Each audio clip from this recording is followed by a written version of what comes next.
Donald Trump's felony conviction and its fallout is a historic moment for this country. The guilty verdict truly showing us no one is above the law, not even a former president. But since that conviction, we have seen a sharp rise in attacks against prosecutors, the judge, even the jury. Just yesterday, Trump unleashed a rambling tirade riddled with lies, undermining America's judicial process. And right on cue, his GOP allies parroted and escalated those attacks. Time magazine writing, quote, "The onslaught of attacks against the ruling extended beyond the mass of MAGA loyalists. Many of Trump's GOP critics assailed the trial rather than the first U.S. president to be found guilty of a crime." Joining us now, MSNBC political analyst Molly Jong-Fast. She is the host of the Fast Politics podcast and special correspondent for Vanity Fair. Also with us, Marcus Childress, a former January 6th committee investigator. Good morning, all. Good morning. Good morning. So where do we begin here? I mean, I don't even know. You know what? Marcus he was a former January 6th investigator. He's a lawyer. I'm very interested in, Marcus, how you saw everything unfold this week and juxtaposing Donald Trump's comments after the verdict yesterday with just frankly what we all know to be true. I think what we're learning is that the former president just lacks all creativity. It was super predictable, right? So we knew that when Donald Trump started saying that this trial was going to be rigged a couple months ago, that he knew that he wasn't going to have a successful verdict. And so it was very clear that once he was found guilty, he was then going to push out these narratives of it being rigged, of it being biased. And it reminded me, the press conference yesterday reminded me a lot of the November 6th of 2020 speech that he did after he lost the election, when the results were starting to come in and the tide was starting to swing towards Joe Biden. And he started to say that, look, this election's rigged. You have Democratic-run cities in Detroit and Philadelphia who are trying to take this election from you. They're trying to take this country from you. And those lies seem to echo what he was doing yesterday. Now, I'm getting nervous, look, about these jurors, about the court staff, folks who didn't want to be there. This is their jobs. And now we're starting to lie about the jury instructions. We're starting to lie about what the jurors considered, about their bias, about them being from New York. And this is for very standard white-collar type crimes. And I find it very disingenuous that just like we saw in 2020, we're starting to see Republican members come out and spew these lies as well.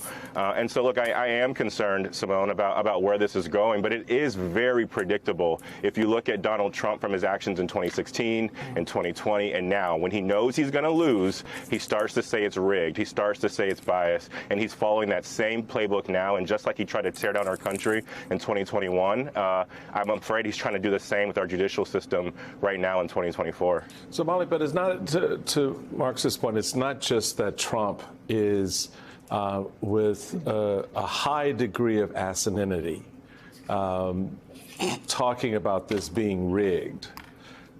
He's also more specifically blaming Biden personally and the administration. Yeah. I'd like to play some sound from you about listening to Trump talk about Joe Biden and his connection to the case. They are in total conjunction with the White House and the DOJ, just so you understand. This is all done by Biden and his people. Maybe his people more importantly. I don't know if Biden knows too much about it, because I don't know if he knows about anything.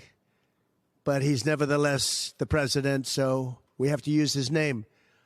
And this is done by Washington, and nobody's ever seen anything like it. So we have a judge who's highly conflicted. You know what the confliction is. Nobody wants to write about it. And that's really that's the rub for him at the end of the day, that no matter how you parse this thing, how these cases started under his DOJ in many instances, their investigations, that somehow Joe Biden is the architect of all of this. How does that, how do you think the administration in one part, the campaign's a different piece. So how did the Biden team kind of take all of this in consideration, and how do you assess their response so far to what happened? So what I think is interesting is that, remember, Trump is running as an autocrat, because he really is an autocrat. So he wants to, go after the rule of law, go after American democracy. Michael was talking about that before, that he wants this attack on our norms and the Constitution and everything like that. And then what he does when he's attacked is he projects. So he says, actually, this is not about me. This is about Biden coming after me.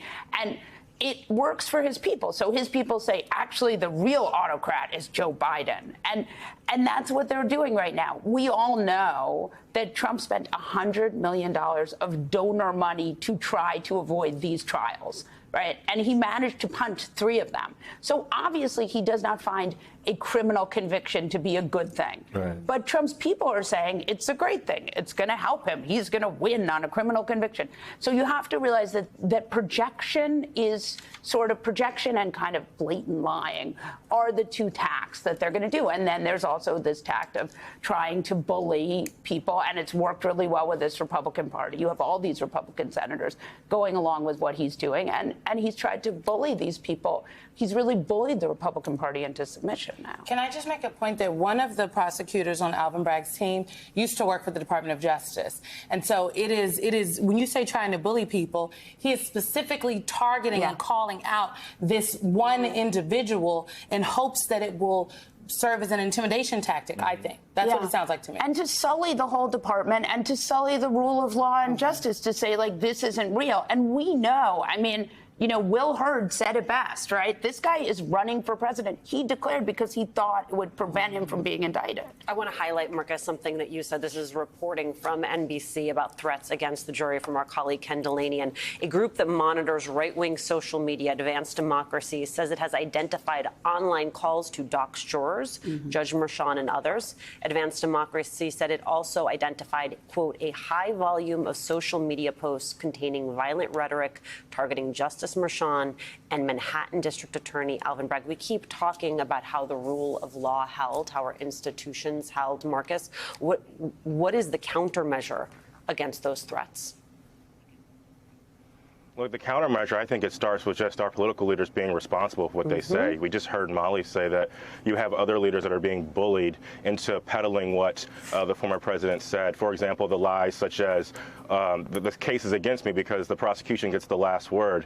Look, Donald Trump may not have known that prosecutors get the last word in trials, but I know a lot of these senators and congressmen that are lawyers and have practiced law know that prosecutors always get the last word. Yet they're still out here sowing distrust in the system. And the part that bothers me is because when you would sit down and depose these folks who stormed the Capitol in 2021, you would talk to them about, like, why were you so enraged? Why were you so mad? And they would talk about, well, if I can't believe my senator who says that the election was stolen, if I can't believe my president who said the election was stolen, if I can't believe them, then who can I trust? And now we have everyone from the Speaker of the House to the president to your local attorney general to your local district attorney. If you're a Republican, you're saying that the system is out to get the president or the former president, it's out to get you as well. And that is so disingenuous and so not true.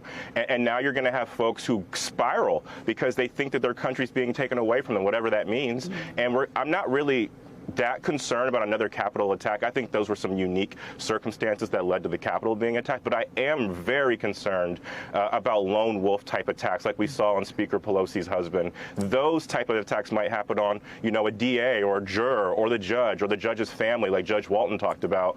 And that's the part that's frankly just annoying. And I wish that some of these political leaders would stop being so weak and lead our country and stop being bullied by an autocrat. I just really want to put a pin in what Marcus just said, because at the core of all of this, you have, individuals who are beholden to one person's ideology around himself. And it is about him, and it's how he's been put upon and how difficult it is for him. He's such a victim. And then you listen to the Marco Rubios of the world who are coming out and reinforcing that messaging. That's where this problem really starts. And it, for me, and I'd be curious, Molly, your thinking on this. For me, it is part of that arc. And I've talked about this with Simone and Alicia in the past. When you look at how when rogue elements tried to infiltrate the Republican Party back in the day, the John Birch Society and others, the party leadership stood up and said, no, this is not who we are. This is not in the tradition of the GOP. This iteration of Republican leaders are basically punks. And they have no core. They're about themselves, and they are about their particular interest if it gives them two things, power and money. Yeah. How do we, the broader community of folks, look at that and go, we don't want that, yet and still they lean into it, and Trump is leading in the polls. Yeah. And you have, Republicans beating Democrats in states where, you sit there and go, aren't these people recognizing what's going on here? This is illiberal. This is anti-American in that sense. I mean, how are people processing this, and why don't they see how bad the leadership is and not follow it? Right. And I think that's a really good point. And look, this comes from the Tea Party, right? It comes from the John Birch Society first, but, there was always a sort of rogue element in the Republican Party. For a long time. Right. And it was racist, and it was sexist, and it was this sort of misogynistic strand. And what I think that what's going to and they sort of gave it over to the base. With Donald Trump, they said, we're just going to go in for our basest instincts because it raises money.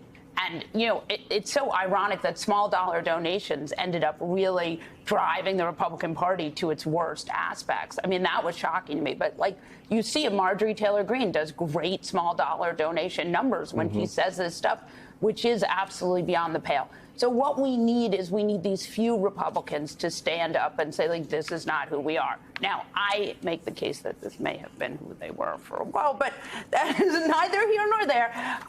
And I think that there is an opportunity. There are a lot of Republicans now retiring in the House, in the Senate. They don't have the stomach for Trumpism. Right. But even the Jeff Flakes and the people who phased out early. Those people have a voice. Where is Jeff? You know what? Where is Jeff Flake? Where is Jeff Flake? Oh, you know what? Well. Can I just say this? Because I know I'm not even about to. It's only 7 o'clock. I'm not trying to get to Chairman Wilder just yet. I just think the words of the actual president, not the man, the fake president, claiming to be president, who's trying to be president again, but the actual president, are important here. Yeah. And Joe Biden said, well, we could play it, but he's talked about it's reckless, it's dangerous, it's irresponsible. This is what Joe Biden had to say, and I think this makes the point very clear. It's reckless, it's dangerous, it's irresponsible for anyone to say this was rigged just because they don't like the verdict. Our justice system has endured for nearly 250 years, and it literally is the cornerstone of America, our justice system. The justice system should be respected, and we should never allow anyone to tear it down. It's as simple as that. That's America. That's who we are. And that's who we'll always be, God willing. We're going to let those words sit with you, folks, because they really speak to the heart of this moment. And at the end there, the president's basically reminding us of who we are.